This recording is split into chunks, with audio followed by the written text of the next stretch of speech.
Hello my friends, मैं Sunil Gupta premiere आधार बिलासपुर से। आज हम लोग डिस्कस करेंगे कुछ क्वेश्चन जो एग्ज़ाम में आए हुए हैं। ठीक है, उन क्वेश्चन को कैसे सॉल्व करेंगे तो हम लोग इस वीडियो में देखते हैं, है ना। तो पहला नंबर क्वेश्चन क्या बोल रहा है, यदि वस्तु की कीमत में 50% की वृद्धि की जाती है तो उसके उपभोग कितना कम करना चाहिए ताकि उसके उपभोग पर समान व्यय बना रहे।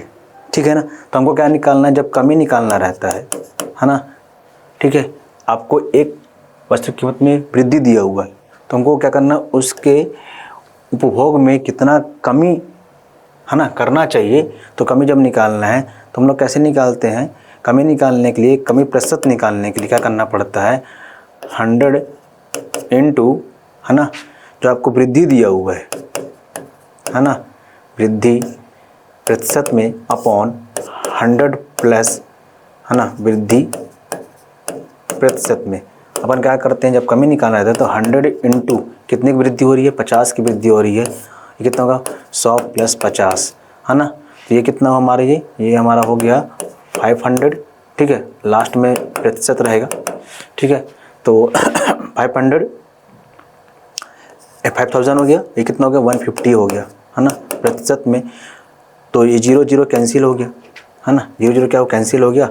और ये कितना हो गया, 500 अपॉन 15, है ना, इंटू 1/100। ये परसेंटेज का 100 कर लो। ठीक है, तो ये परसेंटेज जो है 100 में कन्वर्ट हो जाएगा।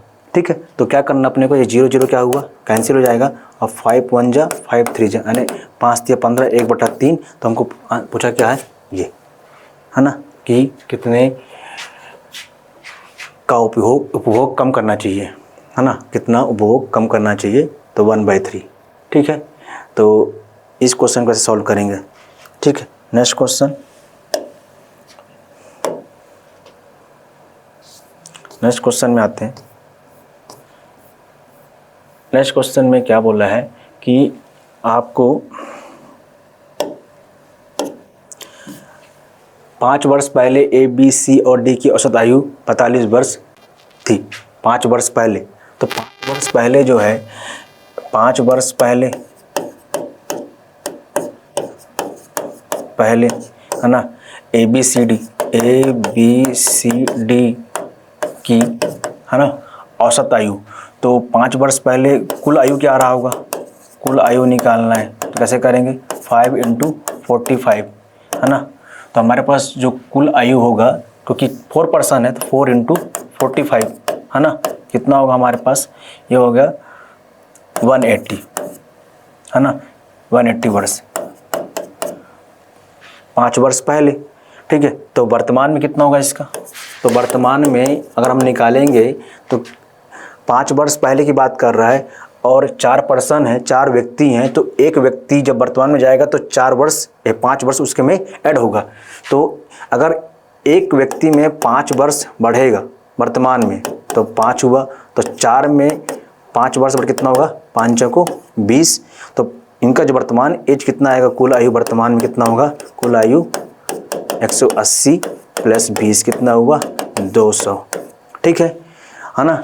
और वर्तमान में एक कंडीशन ये बोल रहा है, अब ई के उनके साथ जुड़ने से सभी पांचों का औसत 49 वर्ष है ना। अब क्या हुआ, ई भी इसमें जुड़ गया, इस ग्रुप में, है ना, इस ग्रुप में कौन जुड़ गया, ई भी जुड़ गया।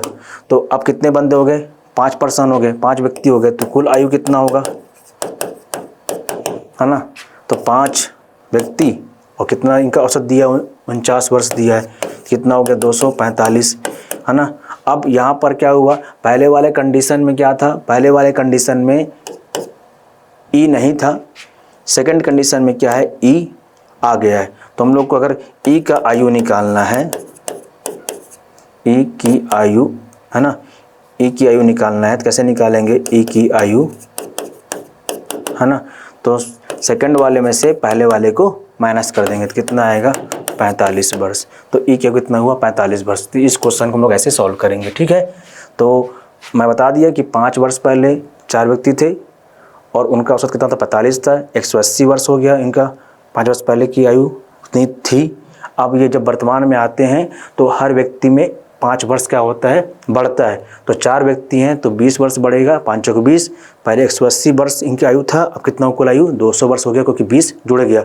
अब वर्तमान में बोला है कि ई इनके साथ जुड़ रहा है तो व्यक्ति 5 हो गए और उनका औसत कितना दिया हुआ है, 49 दिया हुआ है। तो कितना कुल आयु 245 हुआ। ई का निकालना है तो दूसरे में से पहले वाले को माइनस करोगे तो आपका ई की आयु निकल जाएगा। ठीक, नेक्स्ट क्वेश्चन। नेक्स्ट क्वेश्चन, तीसरा क्वेश्चन में हम लोग आते हैं। ठीक है, 2 संख्या दिया हुआ है। ठीक है, 2 संख्याओं का एचसीएफ और एलसीएम कितना गिवन है, 24 168। आपको एचसीएफ भी गिवन है और एलसीएम कितना गिवन है, 168, है ना। संख्याओं का अनुपात दिया है तो संख्या क्या होंगी, x और 7x, तो इनका एलसीएम कितना आएगा 7। ठीक है, और ये x कितना आएगा 7 और x, तो कितना इनका एलसीएम कितना दिया है 168। 168 का इनका एलसीएम है तो x कितना आएगा 168/7, है ना। 7 दूने 14, 7 चौको 28, x कितना है 24, x 24 आया, है ना।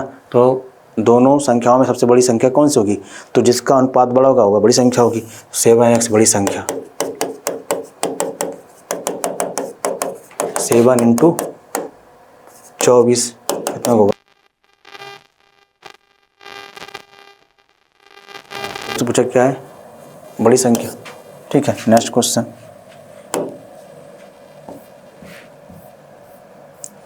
ठीक है, 27 भुजाओं वाले बहुभुज में विकर्णों की संख्या निकालना है।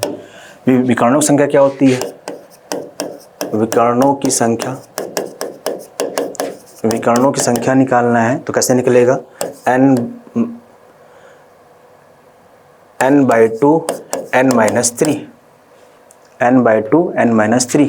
n क्या है, भुजाओं की संख्या, n क्या है, भुजाओं की संख्या, है ना। तो यहाँ पर कितना भुजा है, 27 दिया हुआ है, तो विकर्णों की संख्या 27/2, ये क्या हुआ 27 - 3, 27/2 और ये 24, तो 12 दूने 24। जब गुणा करेंगे, है ना, 12 × 7 = 84 की 4 हासिल आई 8, 12 दूने 24 और 8 32, 324 ये इसका आंसर। ऐसे निकालते हैं विकर्णों की संख्या, कितना है 324। नेक्स्ट क्वेश्चन में आते हैं। नेक्स्ट क्वेश्चन में पूछा क्या है, हाँ क्या बोला है, 150 डिग्री आंतरिक कोण दिया है समबाहुभुज का, तो यह बहुभुज एक होगा, है ना। तो ऑप्शन दिया हुआ है, तो आंतरिक कोण बराबर क्या होता है, आंतरिक कोण बराबर क्या होता है, n-2/n × 180। ठीक है, तो आंतरिक कोण और n क्या है, भुजाओं की संख्या, n क्या है, भुजाओं की संख्या। आपको क्या निकालना है, n तो निकालना है। ठीक है, तो आंतरिक कोण कितना दिया, 150 डिग्री दिया हुआ है, तो n-2/n × 180, तो कितना हो गया 150n, ये कितना हो जाएगा 180n - 360, इस 180 का n-2 से गुणा होगा तो कितना हो गया 360 के इधर ले आओ, और 180n - 150n, तो इधर कितना होगा हमारे पास 360, इधर कितना आएगा 30n, तो n कितना हुआ 360/30, ये 0 0 कैंसिल, और यहाँ पर कितना आएगा 12 × 3 = 36, तो n कितना हुआ 12, मतलब यहाँ पर जो भुजा होंगी द्वादश भुजा होंगी, है ना, द्वादश भुजा। ठीक, तो हम लोग इसी प्रकार की वीडियो में, है ना, हम लोग और क्वेश्चन को डिस्कस करेंगे। नेक्स्ट क्लास में हम लोग और ऐसे क्वेश्चन जो एग्ज़ाम में आए हुए हैं उनके बारे में हम लोग डिस्कस करेंगे। तो हम लोग नेक्स्ट क्लास में या नेक्स्ट वीडियो में मिलते हैं। Thank you. डियर व्यूअर्स, अपने एग्जाम की तैयारी को और बेहतर करने के लिए हमारे चैनल को लाइक, शेयर और सब्सक्राइब करना न भूलें।